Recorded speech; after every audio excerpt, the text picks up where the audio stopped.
Bienvenue sur le podcast Identité déco. Je suis Clémencier, décoratrice d'intérieur et on se retrouve ensemble pour parler déco et art de vivre à la française. Je suis convaincue que notre décoration façonne et reflète qui nous sommes. Elle révèle notre identité, nos préférences, nos goûts. Bref, elle en dit beaucoup sur nous. Et maintenant, voici l'épisode du jour. Bonjour et bienvenue dans ce 4e épisode d'Identité déco et aujourd'hui nous allons aborder les tentures. Allez, c'est parti! Les tentures, c'est ces textiles qui réchauffent une maison. Il y a des maisons qui paraissent immédiatement chaleureuses, des maisons qui semblent enveloppantes, vivantes, presque silencieuses. Et souvent, ce qui change tout, ce n'est pas le mobilier, mais les murs. Aujourd'hui, l'accent est souvent mis sur la peinture, le papier peint ou encore les décorations sobres et minimalistes.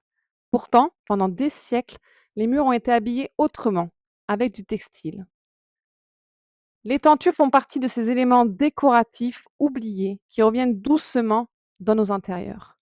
Elles apportent de la texture, de la douceur, du relief et surtout cette sensation très particulière de maison habitée. Et contrairement à ce que l'on pourrait croire, la tenture n'est pas réservée aux châteaux ou aux intérieurs anciens. Aujourd'hui, elle peut parfaitement trouver sa place dans une maison ou un appartement. D'ailleurs, les tentures renforcent le style campagne, cottage ou même dans un intérieur plus contemporain qui manque un peu de chaleur. Dans cet épisode, j'avais envie de revenir sur l'histoire de la tenture, de comprendre pourquoi elle revient autant aujourd'hui, comment l'utiliser sans tomber dans quelque chose de trop chargé et surtout comment elle peut transformer complètement l'atmosphère d'une maison.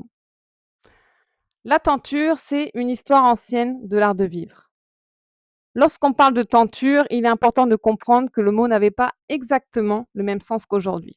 À partir du Moyen Âge, puis surtout sous la Renaissance et au XVIIe siècle, les demeures et châteaux utilisent de grands ensembles textiles pour habiller les murs, réchauffer les pièces et aussi affirmer un certain raffinement. À cette époque, une tenture ne désigne pas une seule pièce de tissu, mais un ensemble complet de tapisseries conçues pour couvrir les murs d'une pièce entière. Chaque œuvre individuelle est appelée une tapisserie, tandis que l'ensemble forme une tenture. C'est notamment le cas de la célèbre tenture de l'histoire du roi, réalisée à la manufacture des Gobelins sous Louis XIV. Imaginez dans les années 1660, sous l'impulsion de Colbert, qui est celui qui va acheter l'ancien atelier de teinture de la famille Gobelin, où ils sont regroupés les meilleurs artisans français qui travaillent à la création du mobilier royal et aussi de Charles Lebrun, qui est le premier peintre du roi. Cette série célèbre alors les grandes scènes du règne de Louis XIV. Son mariage, son sacre, des scènes diplomatiques ou encore des représentations du pouvoir royal. Ces tapisseries monumentales avaient évidemment une fonction décorative, mais aussi symbolique, puisqu'elles mettent en avant son image et son prestige. Mais elles participent aussi à rendre les intérieurs plus chaleureux et plus enveloppants. Au fil du temps, le mot tenture évolue progressivement. Aujourd'hui, il désigne plus largement un textile décoratif suspendu ou utilisé pour habiller un espace. On parle de tissu mural, de drapé, de textile décoratif ou séparation légère. Même si les tentures contemporaines sont beaucoup plus simples et accessibles que les grandes tapisseries historiques, elles conservent finalement cette même idée, c'est celle d'utiliser le textile pour apporter de la chaleur, du relief et une atmosphère plus vivante à une maison. Et finalement, cela raconte quelque chose d'assez français dans notre manière de vivre dans nos maisons. C'est l'idée que le confort ne passe pas seulement par le pratique, mais aussi par l'atmosphère. Que l'on peut créer de la chaleur avec des matières, des textures, des tissus. Aujourd'hui encore, lorsqu'on entre dans certaines maisons anciennes, ce qui frappe souvent, ce n'est pas le mobilier, mais la manière dont les murs sont habillés. Pourquoi les tentures changent complètement une maison? L'engouement actuel pour les tentures s'explique selon moi par une aspiration croissante à des intérieurs plus douillets. La tendance des intérieurs très minimalistes, très lisses, parfois même un peu froids, s'essouffle au fur et à mesure. Les gens cherchent à montrer leur personnalité à travers leur décoration, mais aussi de s'approprier leur propre style pas une tendance qui ne les représente pas.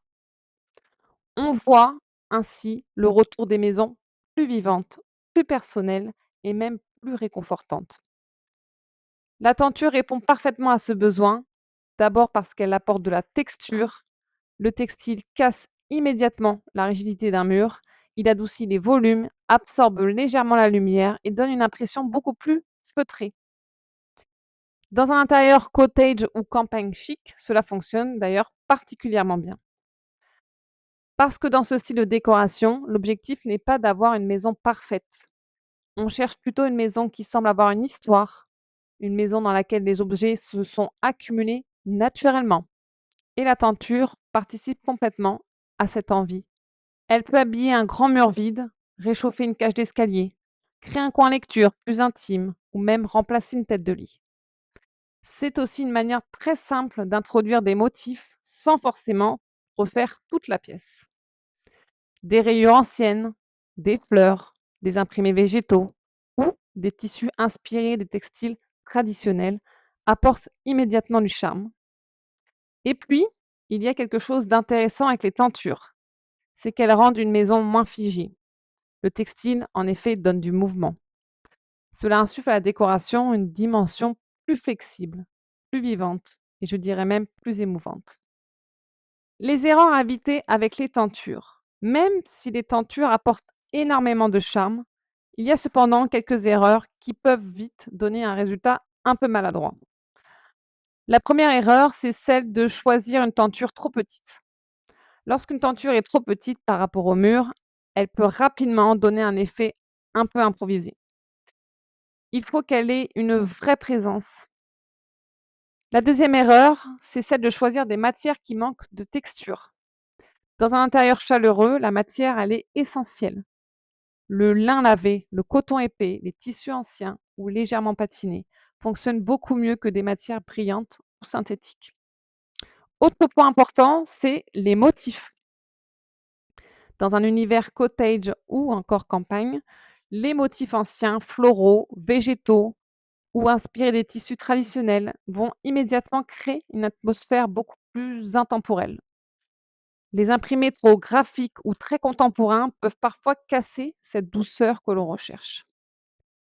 Et enfin, il faut éviter de surcharger. Une tenture attire naturellement le regard. Si elle est très présente visuellement, il faut lui laisser un peu d'espace pour respirer.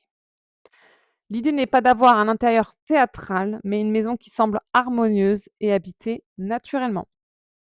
Alors maintenant, où trouver de belles tentures? Ce que j'aime avec les tentures, c'est qu'il n'est pas nécessaire d'acheter quelque chose de très coûteux finalement. Les plus belles pièces sont souvent celles qui ont déjà une histoire. Les brocantes sont évidemment une merveilleuse source d'inspiration. On peut y trouver d'anciens tissus, des dessus de lit, des textiles brodés ou des imprimés anciens qui deviennent magnifiques une fois accrochés au mur. Les plateformes de seconde main, comme Leboncoin ou Etsy, regorgent également de très belles pièces. Et parfois, une simple nappe ancienne ou un tissu d'ameublement peut aussi devenir une tenture magnifique.